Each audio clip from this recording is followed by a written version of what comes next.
उनके स्मरण में आता है कि हम उस कार्यक्रम में गए तो उन्होंने हमको देखा कि नहीं देखा।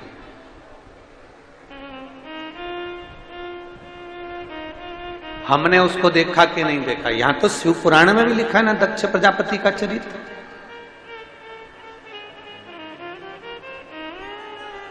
दक्ष प्रजापति ने इतने लोग प्रणाम करे, पर दक्ष प्रजापति ने किसी को देखा कि नहीं देखा। पर दक्ष प्रजापति के जितने दामाद थे उन सबने दक्ष प्रजापति को प्रणाम करा। एक एक दामाद ने उनको नमन करा, एक एक दामाद ने उनको प्रणाम करा।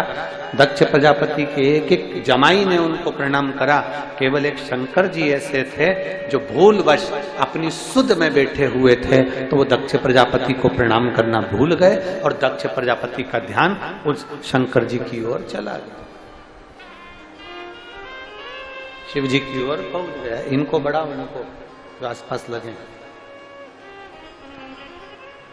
दक्ष प्रजापति का ध्यान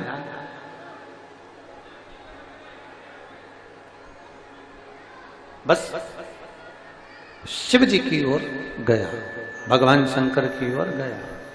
ये बढ़ रहा है वो नहीं बढ़ रहा है, ये बढ़ रहा है वो नहीं बढ़ रहा है कोई।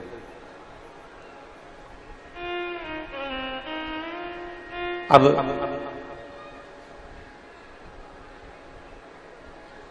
दक्ष प्रजापति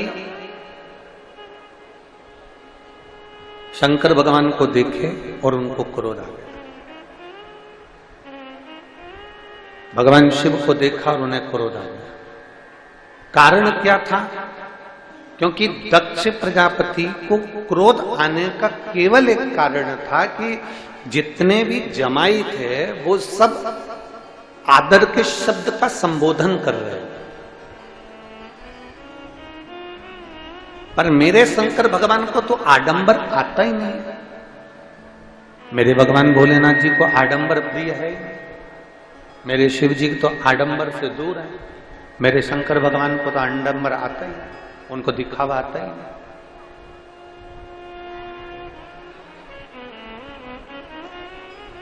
मेरे शिव जी को कोई आडंबर नहीं आता, उनको कोई दिखावा नहीं आता। मेरे शंकर भगवान को कोई आडंबर नहीं, ना उनको दिखावा आता, ना वो देखते हैं आडंबर। दक्ष प्रजापति की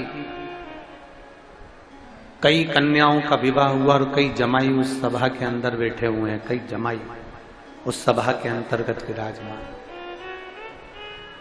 और जितने दामाद जितने जमाई उस सभा के अंदर बैठे हुए हैं, जितने दामाद उस सभा में बैठे हैं, सब दक्ष प्रजापति का गुणगान कर रहे हैं, दक्ष प्रजापति का बखान कर रहे हैं। सब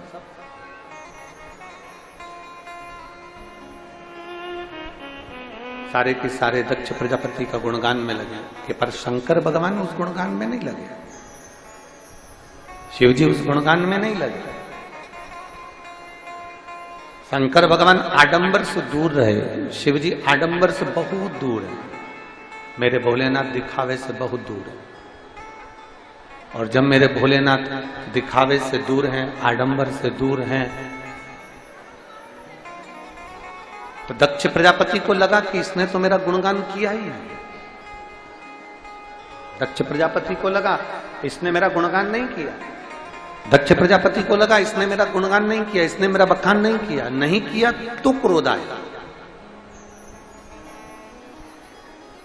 जब गुणगान नहीं करा तब क्रोध आएगा।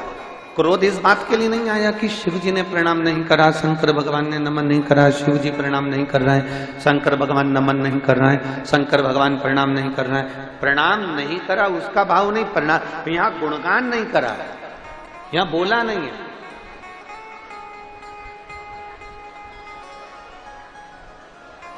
ये तो धर्म की जगह है, शिव महापुराण की कथा हो रही है, धर्म का स्थान। यहां भगवान शंकर की अविरल कथा चल रही है, इसको तुम छोड़ दो। आप किसी राजनीतिक मंच पर जाइए या किसी सामाजिक मंच पर जाइए, अब यहाँ जितने बैठे हैं, मान लो कोई ब्राह्मण बैठा है, कोई क्षत्रिय बैठा है, कोई वैश्य बैठा है, कोई शूद्र बैठा है, या कोई अन्य समाज का बैठा हुआ है, कोई अन्य समाज का बैठा हुआ है, और उसके समाज का कोई कार्यक्रम है, उसके समाज का कोई कार्यक्रम, या फिर कोई राजनीतिक कार्यक्रम है,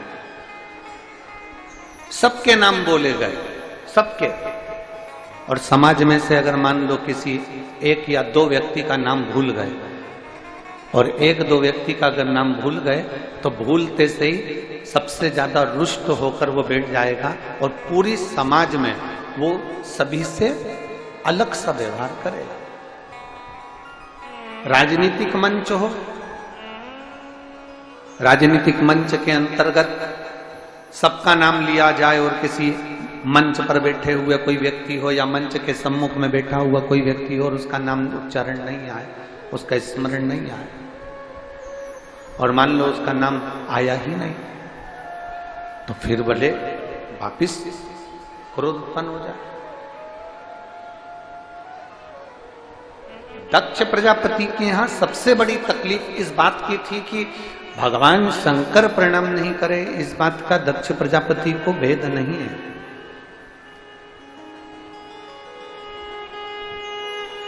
दक्ष प्रजापति के मन में जो बात कचूटी गई, दक्ष प्रजापति के हृदय में जो बात कचूटी गई, वो बात केवल इतनी सी है कि शंकर गुणगान नहीं करता, शिव गुणगान नहीं।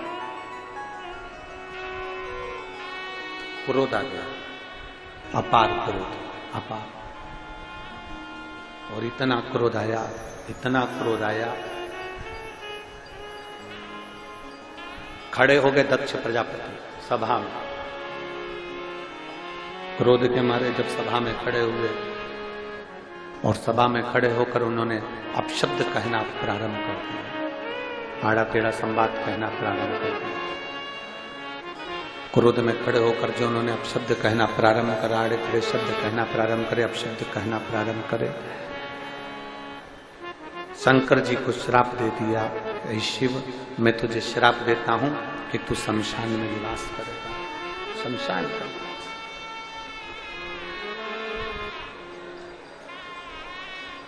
एक गुणगान नहीं करा, एक थोड़ा सा शब्द नहीं कहा, तो क्रोध आ गया।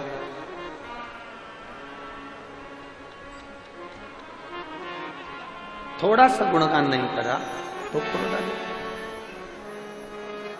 शिव महापुराण की कथा कह रही है, भगवान शंकर का संवाद कर रहा है, शिव तत्व कह रहा है। बहुत सुंदर बात शिव महापुराण की कथा कह रही है।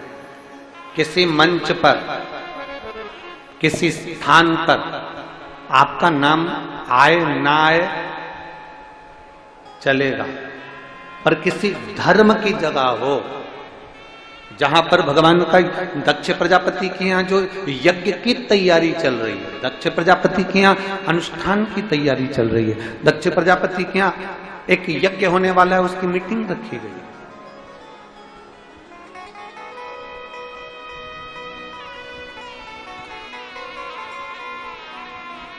दक्ष प्रजापति के यहाँ एक यज्ञ होने वाला है, उसकी एक सभा रखी गई। राजनीतिक मंच पर तुम्हारा नाम ना आए, आप रुष्ट होइए, मना नहीं। सामाजिक मंच पर आपका नाम ना आए, आप रुष्ट होइए, मना नहीं।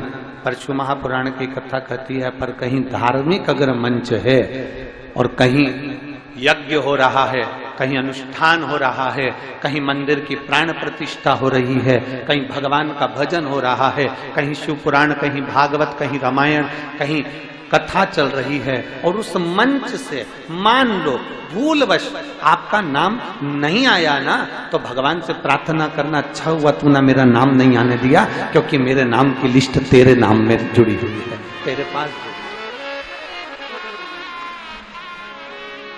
ये तेरी कृपा है, ये तेरी उदारता है, ये तेरी करुणा।